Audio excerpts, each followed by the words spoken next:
Hi everyone, welcome back. I'm the most average YouTuber you will find across the internet. So today's topic is spitting, which is a public self-hygienic habit which is also a default behavior around me I can see, and some people just doesn't seem bothered by this. Nobody sees it as a wrong thing to do it in public. So let us just talk about it. Spitting is an unwinnable battle which India is still struggling to overcome. But what if I tell you, once upon a time, having pan and red lips was status of aesthetic royalty symbol?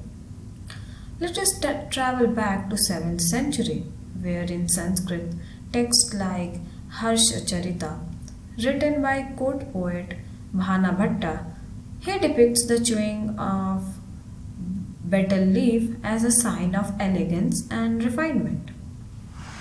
Eating pan was one of the eight cardinal pleasures. Then you can think if it was such an early habit, it must have raised the same problems as today. But no, it was not the case back then. They stick to some social rules. First of all, Paan was very different from what we get today. It was treated as royalty, literally. You can see the ingredients on screen now. But, however, today it contains tobacco, processed sugar, and all the things that is harmful for consumption. They used spittoons, and after colonization, all those infrastructure were ignored and got replaced by walls with red stains today. This is a true story of riches to rags. It was also a part of COVID-19, which made India to struggle even more because no other country was trying to fight this cause. It became a source of infection and suffering for many. It's not a nuanced issue. It happened in many countries, and some of them were successfully able to put it to an end. Some of them are, such as first one is UK. They used fear of death strategy. It happened around the time after First World War, where anti-spitting campaigns were trend, and spitting was officially criminalized. Signs in buses and pubs warned people spitting spreads diseases, and it spitting on public transport was a punishable offense. It helped them to significantly reduce TB cases, and this law was banned in 1990s because it was unnecessary after all. But now, due to immigration, Indians have proved again. Now this rule is reintroduced due to rise in pan spitting, bringing our community to limelight of no civic sense and validating all those old prejudices. Second country is Singapore. In 1968, Singapore launched campaign like Keep Singapore Clean and enforced heavy fines. And then in 1992, it even banned the sale and import of chewing gum. And third one is our own neighbor, China. They used national pride strategy. Before 2008 Beijing Olympics, they launched the Spiritual Civilization Office. And they introduced police, disposable spit bags, and public shaming. So now the question comes, can we not do this too? And why are we lagging behind so much? So let us first understand the loop. The first one is celebrity loophole. Using surrogate advertising. As the law says, direct advertising of tobacco is banned. So the brand used a shady technique, the elaichi mask. They called their shitty product as silver coated cardamom or mouth freshener. And for visual mass appeal, they used celebrities, avoiding any legal trouble while selling their addictive product to millions. And everyone is getting benefited. It is the lower class who suffer. And this is where this topic gets intense.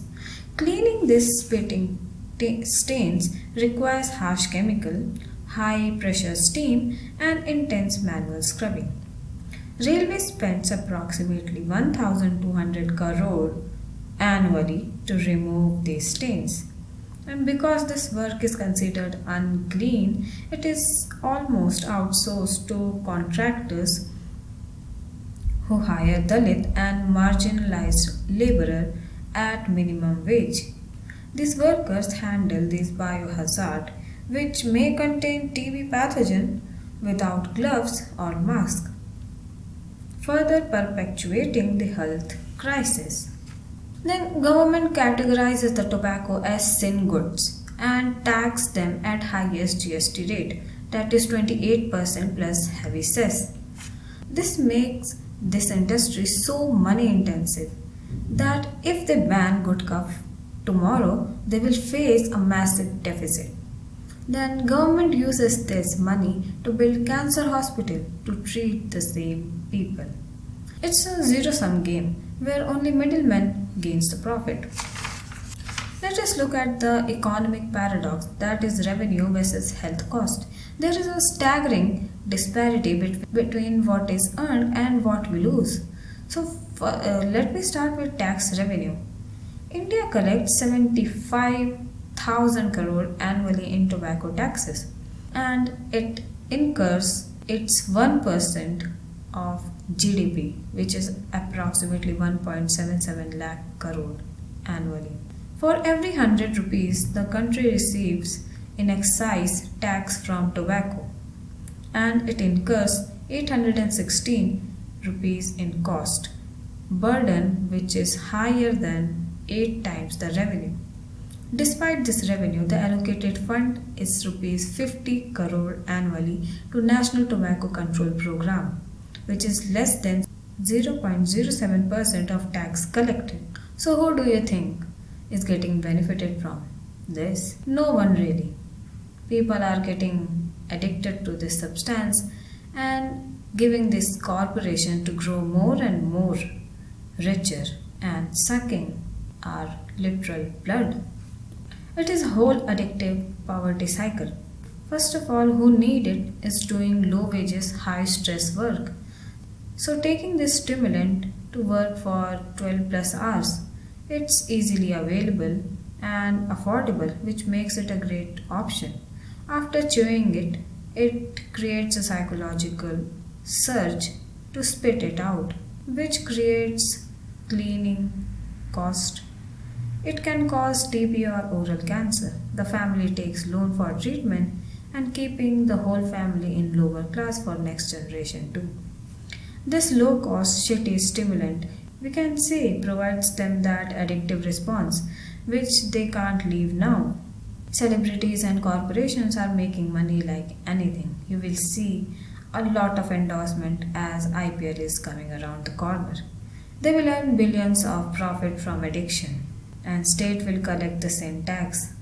Then they will fund to infrastructure or health, which gracefully ignores the root cause.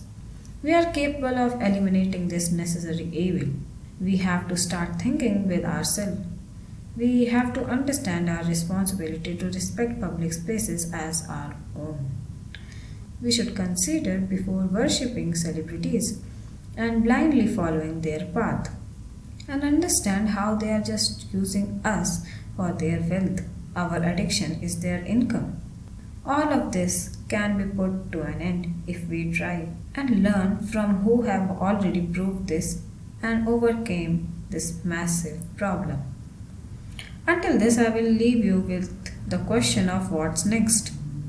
What will happen? Will we be able to overcome this, or it will still take decades? Until then, tell me your thoughts in the comments below and share this video. Bye bye.